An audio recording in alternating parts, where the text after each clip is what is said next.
Welcome to this course on advanced IoT applications. What we will cover in this course are a few topics which are I would say hard problems which IoT should try and solve for humans. One of the first things that we may want to study is related to air quality.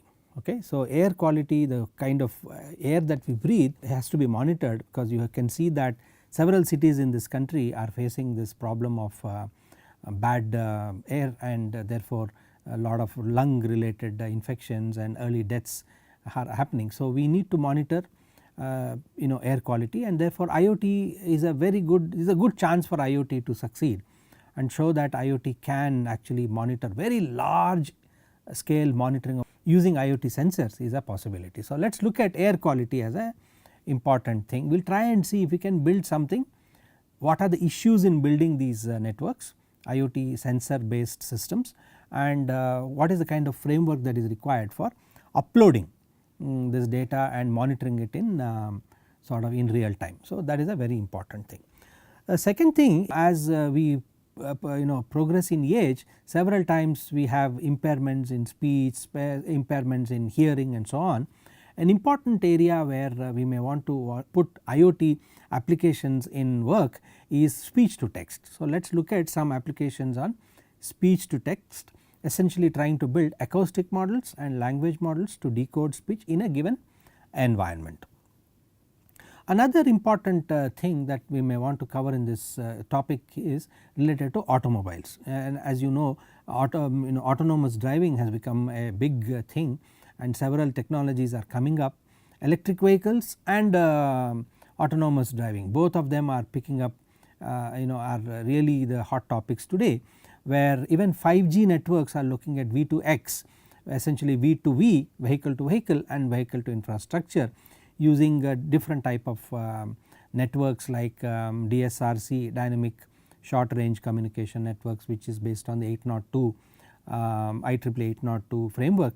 So, these radios are coming up, and let us see if we can try and do something in this space, not so much from the wireless, but more from an application perspective. For instance, connected vehicles, obstacle detection, automotive engine ECU parameters are all can be monitored using IoT sensors. Let us put all of them into one capsule, look at LiDARs for instance for obstacle detection, look at mass air flow, look at engine coolant temperature and so on, several parameters of within the engine parameters, and see if IoT can actually provide solutions for monitoring of these automotive systems.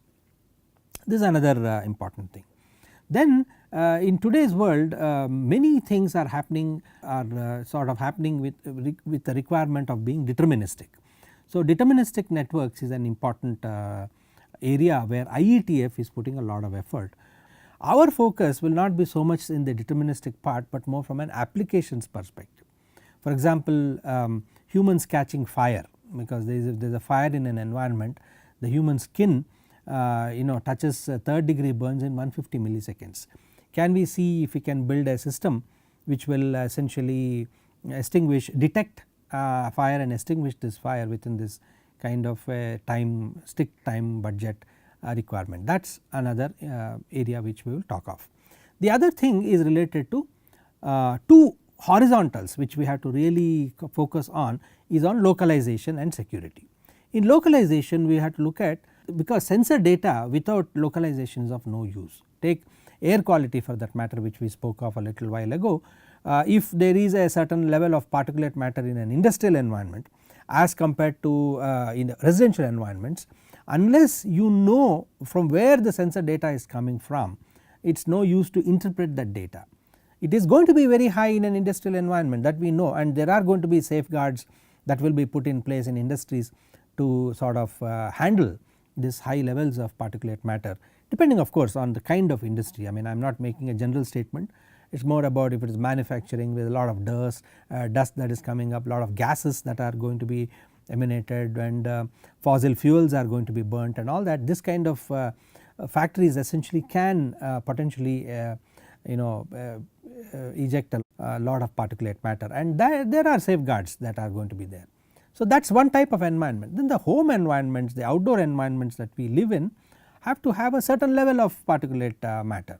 So, unless you know from where this data is coming from, it is not going to be very helpful. This is one part, this is one horizontal. So, localization is going to be a very important topic. The second horizontal I would say is with respect to security.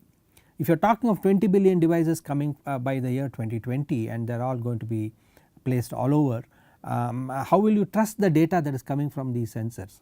What about device level security? So, device security is an important area, and I will throw some light on device security as part of this course.